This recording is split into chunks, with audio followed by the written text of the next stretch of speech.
Assalamualaikum warahmatullahi wabarakatuh. Jumpa lagi bersama saya di channel Melek Investasi. Hari ini saya mau buat video prediksi dividen untuk Bank BRI.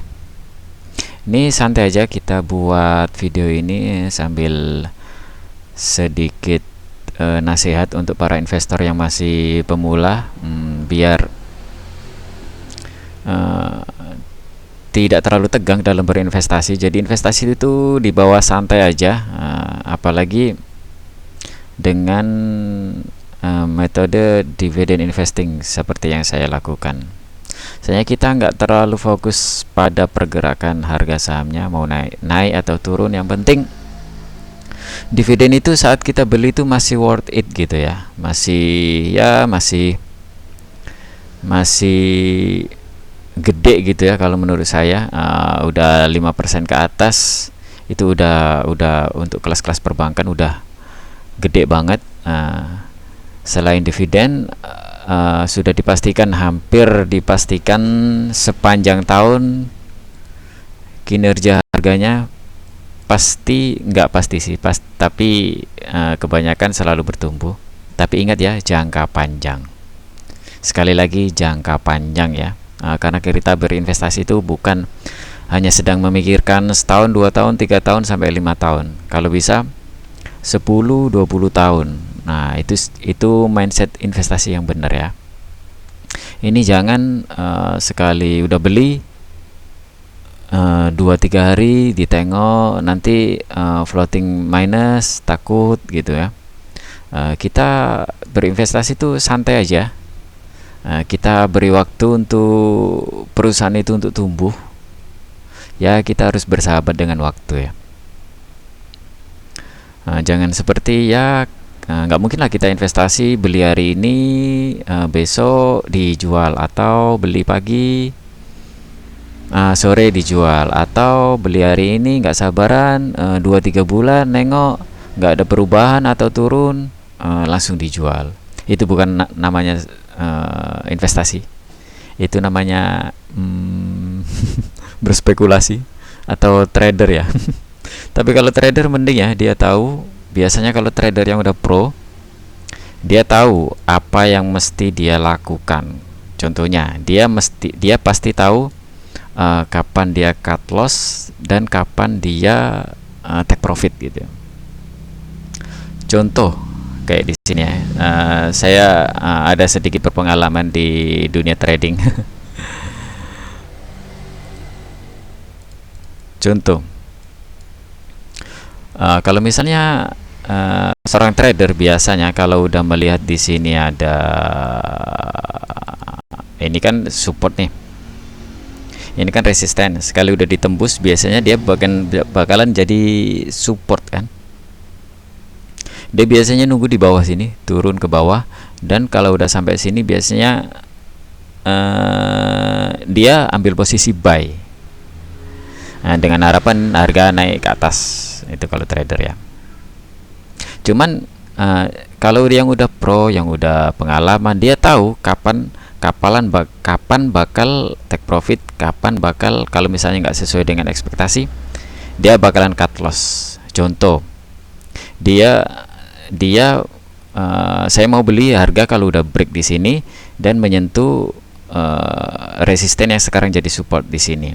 Kalau misalnya harga tak sesuai, kemungkinan mungkin ada yang berpendapat dia bakalan cut loss di sini. Kalau udah menyentuh sini, cut loss di sini gitu. Berarti dia rugi sekitar 24%.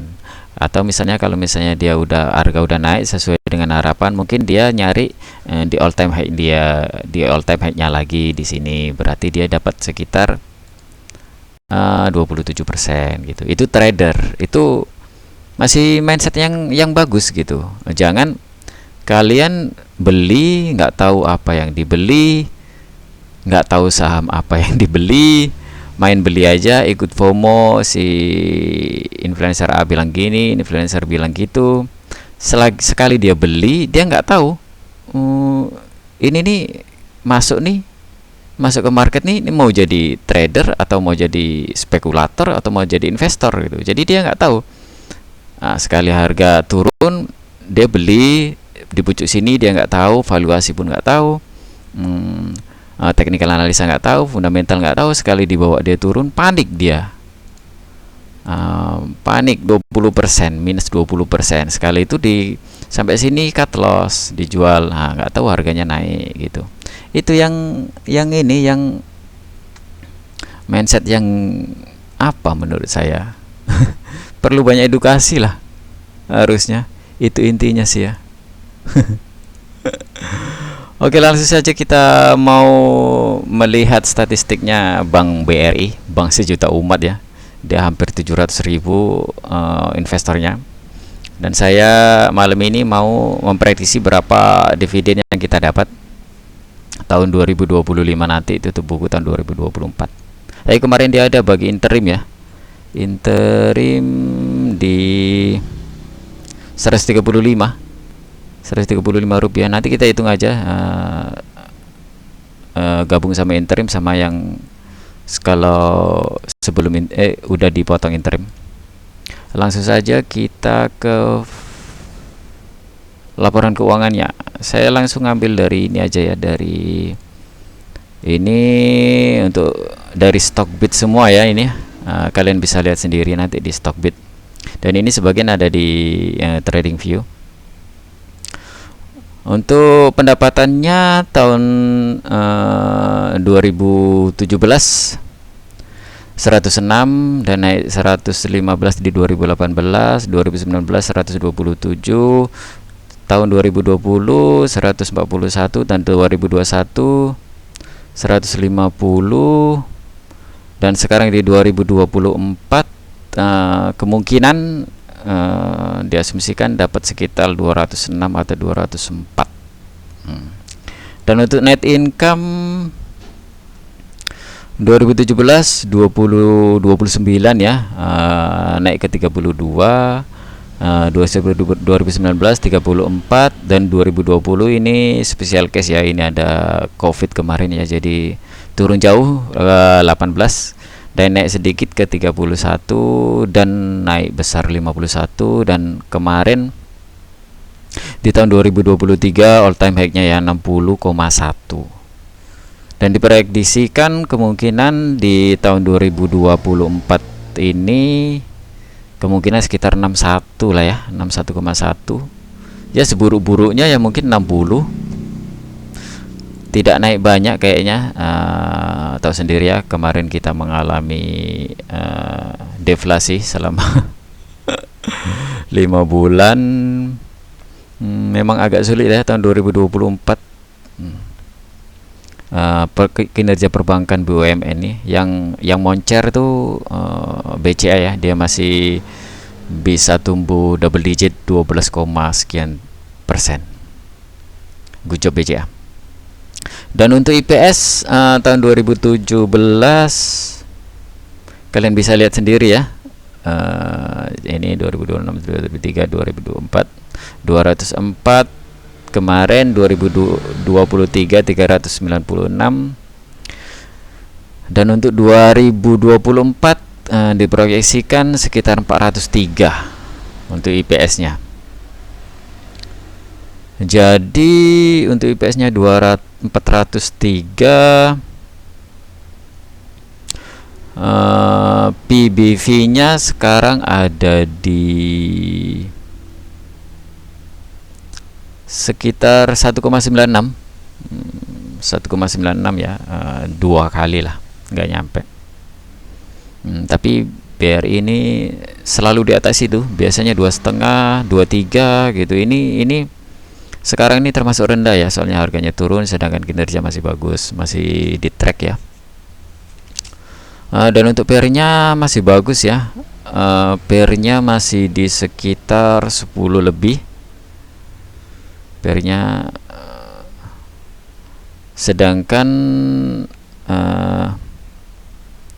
masih 10, masih bagus sekali untuk PR-nya. Dan ROE disetahunkan sekitar 18-19an, masih oke banget sih. ROE di atas 10% itu perusahaan apapun itu tetap masih bagus. Kalau misalnya di bawah 10% ya mending di obligasi negara ya, dapat 7 sampai 8%.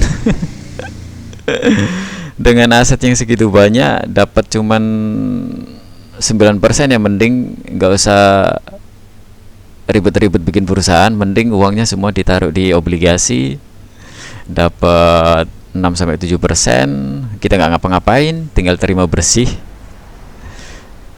Jadi ini ROE-nya masih bagus ya, masih hampir-hampir 19, ini masih oke banget nih.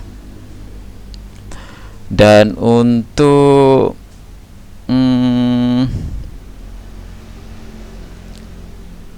dividennya, karena di channel ini itulah alasannya kenapa channel ini dibuat, karena logika dalam berinvestasi aja lah ya. Kita berinvestasi di sebuah perusahaan yang kita mengharapkan perusahaan itu ngasih keuntungan untuk kita sebagai investor, ya kan. Jadi sangat-sangat, kalau menurut saya sangat-sangat diwajibkan kalau misalnya ada perusahaan yang listing di bursa itu harus wajib memberikan dividen, ya paling enggak 20% lah dari laba gitu. Kalau misalnya lagi awal-awal ya 10, pokoknya ada itikat baik lah, dia menghargai kita sebagai investor gitu. Jadi kalau misalnya ada perusahaan yang enggak bagikan dividen, itu menurut saya ya konyol aja sih ya. Kita aja yang jangan terlalu dibodoh-bodohin gitu. Masa ada perusahaan ya kita contohnya aja lah ya, kita mau join di perusahaan, misalnya ada penjual bakso lah gitu kan, penjual bakso, kita mau join di usahanya dengan harapannya cuma satu. Saya yakin lah, semua orang pun tahu, dia pengen dapat bagian dari keuntungan bakso tersebut, ya kan. Udah nggak usah debat gitu kan, pasti itu yang berbeda. Tapi yang saya lihat di lapangan, yang saya lihat di bursa, kebanyakan orang lebih ngejar, dia nggak peduli entah itu ada dividen atau enggak, entah dividennya itu worth it atau enggak, dia nggak peduli. Yang penting masuk dengan harapan beggar gitu, ya kan, dengan harapan beggar, tanpa dia sadari perusahaan ini ngapain dia di dalamnya, itu ngapain aja dia nggak tahu. Jadi channel ini sebenarnya dibuat untuk mengedukasi lah sebenarnya. Saya lihat sih sayang ya, banyak ya di grup-grup itu kayaknya 90% kayaknya masuk ke bursa itu kayaknya dia itu nggak tahu dia mau jadi investor atau mau jadi trader atau mau jadi spekulator, dia nggak tahu. Sekali loss langsung marah sana marah sini, nyalakan OJK, BI atau FCA lah, apalah itulah. Padahal ya simple banget gitu. Kita masuk ke dunia saham, ke perusahaan itu, kita mengharapkan keuntungan, dividen yang tiap tahun dapat gitu kan, yang tiap tahun tuh worth it masih kita pegang gitu. Jadi ya ngapain dijual gitu, kalau misalnya selagi perusahaan itu masih mencetak laba, masih bisa bertumbuh dan labanya makin besar, dia membagikan ke investor tuh makin besar, ya ngapain dijual gitu. Kita tetap hold kok. Jadi makanya penting kita tahu track recordnya dari perusahaan tersebut. Oke, dan sekarang kita memprediksi berapa dividen yang kemungkinan dibagikan BRI, ya kan? Sekarang dia punya IPS sekitar 403 ya. 403. Ini IPS-nya. Ini IPS-nya 403. Kalau misalnya kita lihatlah track recordnya ya, dari tahun 2019 dia bagi DPR 60%, 2020 65, 2021 73, 2022 85, dan yang terakhir kemarin dia bagikan 80% dari laba ya. Jadi kita hitung, kita asumsikan kita ngikut di ini aja ya, di tahun 2023 ya, setahun kemarin inilah. Nah, jadi DPR-nya kita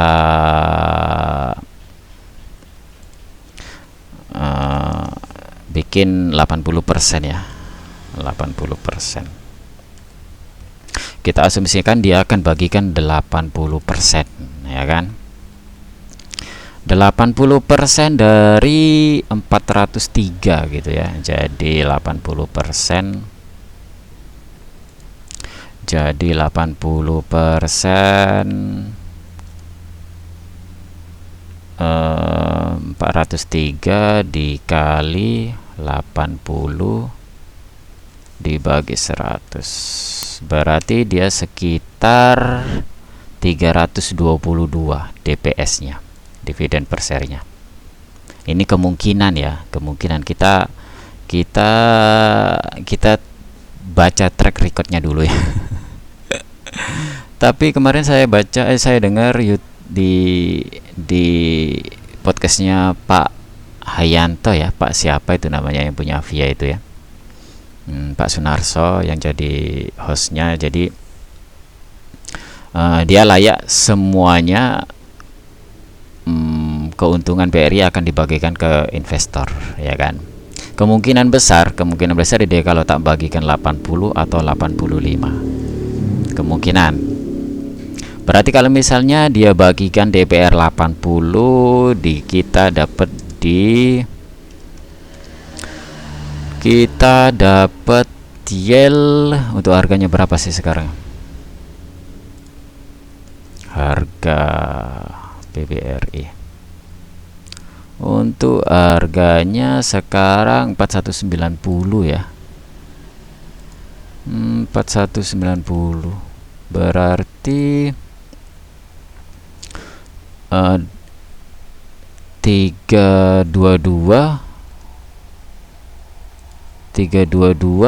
dibagi harga ya, sekitar gede ya, 7,6%. Ini gede, besar betul. 7,7 ini dividen yield yang sangat-sangat menarik menurut saya, sangat-sangat worth it kalau beli di harga sekarang. Kalau misalnya dia bagikan 85 DPR-nya, misalnya 85 ya di sini, tapi saya yakin sih kalau 85 ini. Kalau misalnya dia bagikan 85, dia bakalan ngasih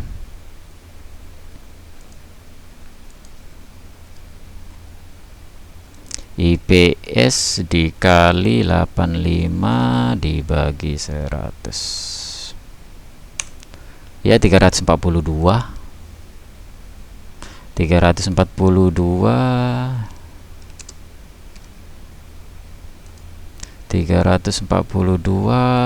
bakalan dapat dibagi harga 8,1. Besar betul, besar ya. Kemungkinan kalian bakalan dapat, kalau beli di harga sekarang, kemungkinan bakalan dapat 7,7% sampai 8,2%. Tapi kemarin dia sudah bagikan ini ya, sudah bagikan berapa kemarin, 135 ya kalau nggak salah. Iya, 135 ya, tinggal dikurangin aja, 135 dikurangin ini. Berarti kalau misalnya 342 ya, 342 dikurang 135 ya, sekitar 207 sini, 207. Kalau DPR 85%.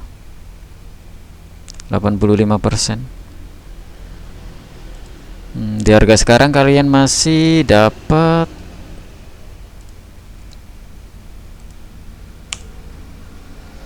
5% lah, besar. Kalian masih dapat 5%. Kemungkinan nanti di bulan ini biasanya Maret, ya sebentar lagi, 2 bulan lagi kalian dapat 5% dari harga sekarang. Itulah ya, investasi, bawa santai aja. ikutin aja ikutin aja alurnya, nggak usah bingung. Kalian beli, habis itu sekalian tidur. Nggak usah nengok stream, nggak usah lihat berita ini berita itu. Biar psikologi kalian itu terjaga gitu ya. Nggak usah panik sana sini, mau harga itu naik ke gunung atau turun ke jurang, itu hal yang biasa aja selagi kinerja masih bagus. Biasa sentimen pasar, ada ini langsung naik, ada ini langsung turun gitu. Asing jualan ikut jualan, itu biasa. Kebanyakan retail Indonesia memang gitu. Dia nggak tahu apa yang mesti dilakukan. Dan untuk harga wajar BBRI ya, untuk harga wajar BRI saya biasanya ngitung dari dividen.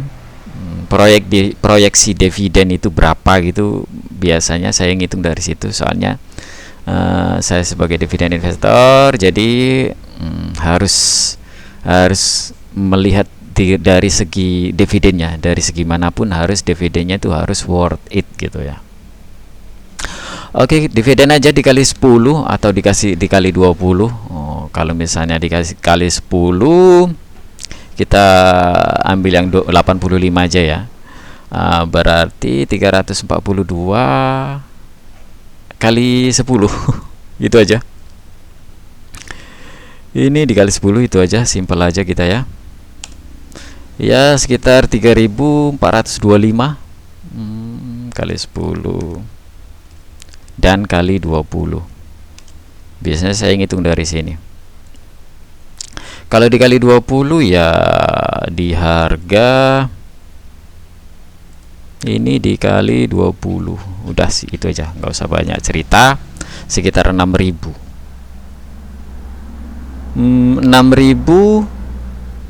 3.400 sampai 6.500, 6.800. Di sinilah harganya. Berarti sekitar sini harganya ya. Berarti harganya sekitar 6.851, 6.851, 342, 3425.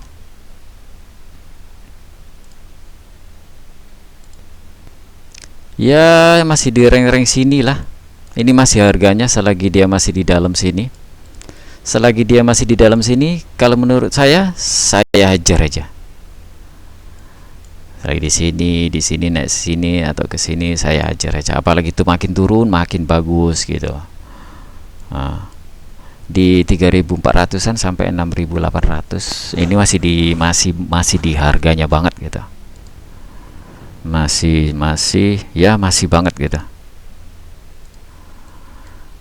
Kenapa saya pilih 6 kali 10 sama kali 20? Karena kalau misalnya kita beli di harga sini,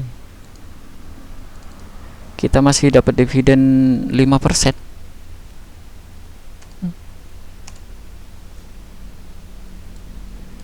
Kita masih dapat 5%. Dan kalau misalnya kita beli di sini, di ujung sini ya, meskipun belum pernah tercapai, tetap saya beli.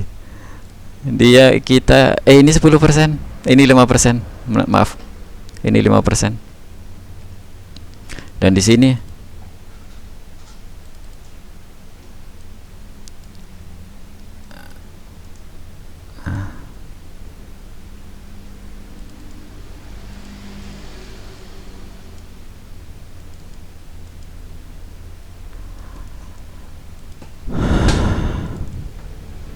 ini 10%. Gini aja, nggak usah terlalu ribet ya. nggak usah terlalu ribet, mikir kapan kapan waktunya beli. Selagi dia masih di sini, kalau menurut saya beli. Kalau harga di sini saya dapat dividen tahun depan, ya kalau nggak tahun sekarang, tahun 2025 atau tahun 2006 bakalan dapat 10%, dan di harga di sini dapat 5%. Kalau misalnya lagi di atas ini, kemungkinan saya masih nunggu, atau kalau mau take profit sebagian gitu. Ya dibawa santai aja, investasi. Apalagi ya, itu saja untuk BRI hari ini. Semoga sedikit memberi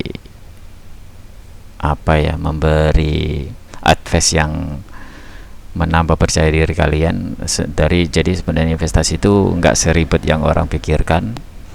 Investasi itu gampang, tinggal digulung aja dividennya beli lagi, tunggu 10 tahun lagi atau 20 tahun lagi, kemungkinan kalian bakalan berhasil. Nggak ada yang ini, nggak kesuksesan, nggak ada yang instan ya. Semuanya butuh proses. Kalau misalnya mau instan ya itu gambler itu namanya. Oke guys, itu aja untuk hari ini, dan semoga kita semua diberi kesuksesan dalam dunia investasi. Saya akhiri, assalamualaikum warahmatullahi wabarakatuh.